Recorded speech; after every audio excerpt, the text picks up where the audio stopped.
E'tiborlar markazida 2 qavatli Belosnejniy high-tech xonadon. Assalomu alaykum hurmatli aka-uka, opa-singillar. Bugungi obzorimiz Farg'ona shahar aeroport hududida bo'ldi. Ilg'or ko'chasida joylashgan 2 qavatli high-tech uslubdagi xonadonimiz sotuvga qo'yildi.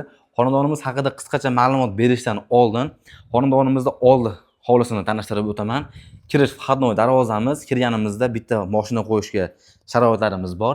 O'ng tarafda mana rakvina uchun suvlar qo'yib ketilgan. Xo'p, uyimizga kirib kelishimiz mana vходной asosiy eshigimiz. Bu tarafdan kirsa ham bo'ladi, bu tarafdan kirsa ham bo'ladi. Kirganimizda bizni bitta kattagina keng hol kutib oladi. Bu xonamizdan hol yoki zal sifatida foydalansanglar bo'ladi.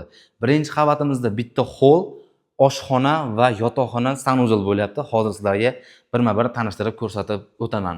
Xonadonimiz haqida ma'lumot: jami 2 sotix yer maydoniga qurilgan. Birinchi va ikkinchi qavatlarning umumiy maydoni 200 kvadrat. Bu bizni birinchi yotoqxonamiz. Yotoqxonamizni hovliga qaragan bitta oynasi bor. Tagida radiator qo'yish uchun turbalar chiqarib ketilgan. Birinchi qavatimizdagi birinchi sanuzelimiz, unitasi qo'yilgan, poldan patologgacha kafil qilingan. Bu yerda esa kichkinagina kladovkamiz joylashgan. Ayollarimiz uchun oshxona. Oshxona ham o'rtacha kattaligida, ya'ni hajmi o'rtacha. Bu yerdan turbalar chiqarilgan. Xonadonimizda gaz, suv, svetdan umuman muammo yo'q. Oshxona jihozi qo'yishga tayyor holatda. Xonadonimizning orqa hovlisini tanishtirib o'taman. Orqa hovlisidan ham bemalol oshxona sifatida foydalansanglar bo'ladi. Bu yerda bitta kichkinagina xonasi bor. Hozirda bu xonasi kladovka vazifasini o'tayapti. Endi ikkinchi qavatimizni tanishtirib o'taman. Xonadonimiz tashqi fasadi ham, ichki fasadi ham oq ranglardan foydalanilgan. Ko'rib turibsizlar, mana bu yerga biralar qo'yilgan. Ikkinchi qavatimizda bizni bitta kattagina keng hol kutib oladi. Bu holdan ham qanaqadir bir xona sifatida foydalansanglar bo'ladi. Ko'cha tarafga qaragan 3 ta kichkinagina uzun romlari qo'yilgan.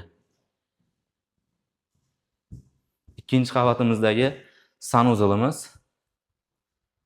pola kafil qilingan, devorlar esa plastik. Orqa hovliga qaragan bitta oynasi ham mavjud.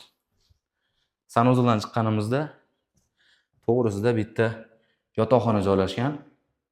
Aboyga bitta baho berib qo'yasizlar. Juda ham chiroyli ekan. Bu xonamizda ham orqa hovliga qaragan 2 ta romlari bor.